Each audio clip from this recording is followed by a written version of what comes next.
Il nous est tous déjà arrivé de vouloir télécharger un template pour Photoshop, After Effects, Premiere Pro et on en arrive toujours à la même conclusion. Si on télécharge un template, est-ce qu'on ne devient pas en fait un mouton qui fait comme tout le monde et on n'a pas vraiment sa propre identité? Eh bien je vous rassure, évidemment j'ai la solution, créez vos propres templates. Sur After Effects, il faut savoir qu'on peut créer des fichiers .mogrt. Ce sont des fichiers modifiables directement sur Premiere Pro. On a juste à les glisser, déposer et en fonction des paramètres qu'on a attribués sur After Effects, on peut modifier plus ou moins le template. Si ça vous paraît flou, ne vous inquiétez pas, on voit ça en détail dans quelques secondes.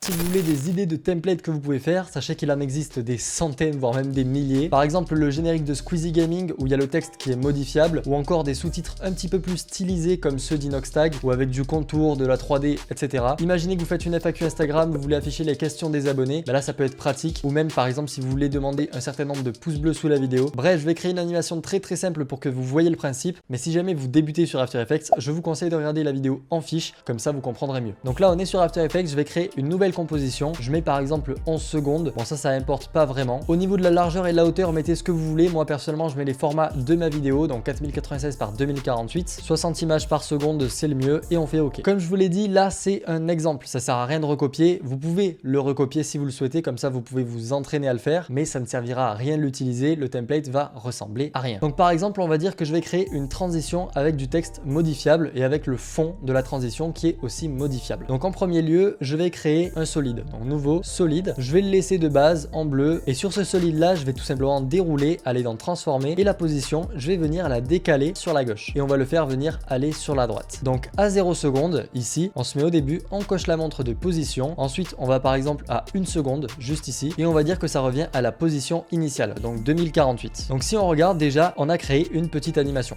Je vais pas m'embêter à la styliser, à jouer avec la courbe de vitesse etc parce que ça n'a pas vraiment d'intérêt pour la vidéo. Je vais simplement juste refaire partir l'animation. Vous voyez à 10 secondes, je remets un point clé et ensuite je vais à 11 secondes et là cette fois je vais déplacer vers la droite. Donc au début ça arrive, ensuite ça reste et ça repart. Pendant ce temps-là, on aimerait qu'il y ait du texte par exemple. Donc pour ce faire, je vais venir faire clic droit, nouveau texte. Le texte, je vais marquer tout simplement texte modifiable. Et là où ça va être important, c'est de jouer dans le panneau caractère. Alors si vous l'avez pas, vous faites fenêtre et vous cherchez caractère. Pardon, pas caractère mais paragraphe. Parce que ça va vous permettre de jouer sur l'alignement du texte. Imaginons que vous voulez mettre du texte qui soit modifiable, et bien en fait l'alignement du texte peut entièrement changer le template. Ici moi je veux qu'il soit aligné au milieu, donc là si je modifie automatiquement ça va s'écrire par rapport au milieu, mais si on le met évidemment sur la gauche ça va s'écrire par rapport à la gauche, etc. Donc ça c'est très important si vous mettez du texte de bien vérifier les paramètres. Ensuite au niveau de la taille, de la police, etc. ça on pourra le modifier direct sur Premiere Pro. Moi je veux simplement qu'il soit entièrement au milieu, donc je vais dans un premier temps centrer le point d'ancrage dans le contenu du calque et ensuite je vais faire clic droit, géométrie, centrer dans la vue. Ce texte là je veux qu'il s'écrive petit à petit, donc je vais simplement dérouler ici et au lieu de vous montrer comment je vais le styliser, l'animer, etc.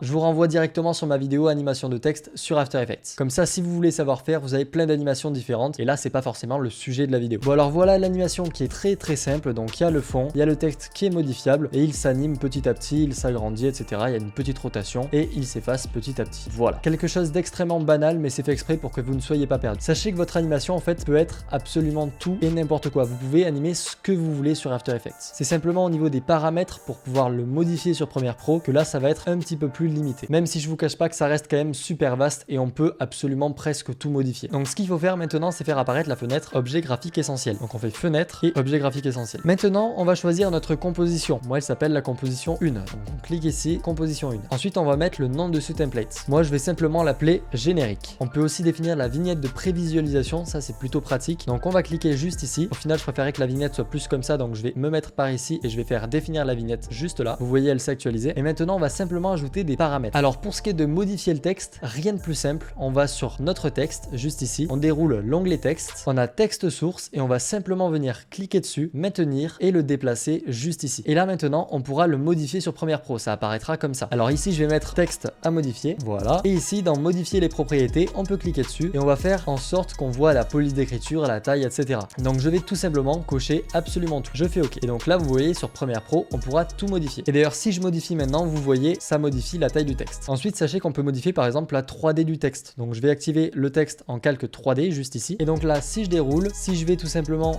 dans transformation, donc transformer, je vais pouvoir par exemple ajouter la rotation Y, même la rotation X si je veux, même l'opacité, pourquoi pas. Toutes les attributions avec les chronomètres juste ici, on peut les ajouter directement dans Spun. Alors ça dépend quand même de certaines, par exemple les dégradés, ça on peut pas le faire. Bon, maintenant qu'on a modifié tous les paramètres de texte, bon, je vais pas en rajouter plus parce que vous avez compris le principe. On va ajouter par exemple le fait de pouvoir changer la couleur, mais je vais pas changer la couleur du texte, juste la couleur du fond. Donc pour pouvoir changer la couleur du fond, évidemment, si on descend ici, on voit qu'il y a absolument pas de changement de couleur possible. Donc pour ça, en fait, il faut ajouter un effet, clic droit, effet, et dans générer, juste ici, on a remplir. Et là, en ajoutant cet effet, ici vous le voyez, effet remplir, et bien on déroule et on a ici le paramètre couleur. Et on peut tout simplement venir le glisser. Et sachez que là, j'ai tout fait un petit peu en pagaille, mais on peut évidemment créer des groupes. Moi ici, je vais pas le faire parce qu'il n'y a pas grand paramètre à modifier. Ensuite, dès qu'on est satisfait de tous nos paramètres, il faut simplement enregistrer le fichier en .aep, donc le fichier After Effects. Donc on fait CTRL-S et on vient le mettre dans un dossier ou peu importe. Dès que c'est fait, vous pourrez cliquer ici sur exporter le modèle d'animation graphique. Vous pourrez évidemment choisir l'emplacement. Moi, je vais simplement le mettre sur le bureau. Et juste avant d'ouvrir Premiere Pro, sachez qu'il existe des templates qui sont utiles à faire et d'autres qui le sont moins. Notamment par exemple les overlays de stream. Du coup, ce que je vous propose, c'est de passer par la boutique Owned. Une boutique immense d'overlays, alertes, badges de sub, etc. Vous pourrez y trouver tout et n'importe quel pack que vous recherchez en fonction du style que vous voulez, du jeu vidéo que vous voulez. Et en plus de ça, grâce à mon code WizNix, vous avez 50% de réduction sur toute la boutique. Donc si ça vous intéresse, je vous laisse checker les liens en description. Bon, alors maintenant qu'on est sur Premiere Pro, je vais tout simplement venir glisser la dernière vidéo de la chaîne. D'ailleurs, si vous l'avez pas vue, allez la voir, je vous la conseille. J'ai glissé ce fichier tout simplement parce qu'il faut glisser un fichier, sinon ça ne va pas fonctionner. Bref, on va dans Fenêtre, objets graphiques essentiels qui sont juste ici. Et là, on peut avoir accès à plusieurs objets graphiques essentiels. Alors moi, pour le coup, ici, il n'est pas affiché parce qu'il faut tout simplement l'importer. Sachez aussi qu'on peut créer certaines bibliothèques, etc. pour être mieux organisé. Donc moi, vous voyez, j'ai énormément de templates via notamment le plugin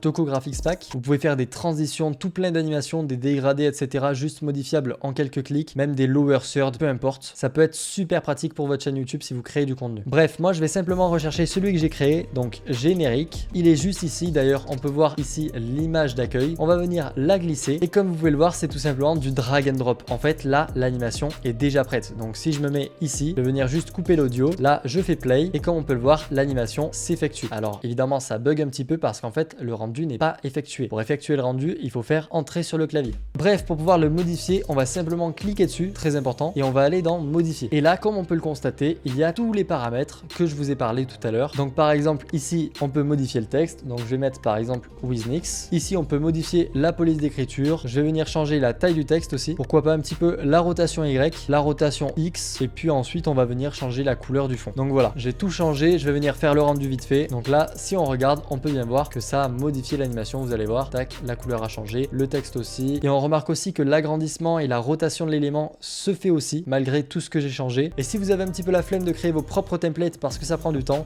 je vous conseille fortement de regarder cette vidéo qui a super bien marché sur ma chaîne. J'y présente un tas de plugins pour Premiere Pro et After Effects qui vous feront gagner du temps.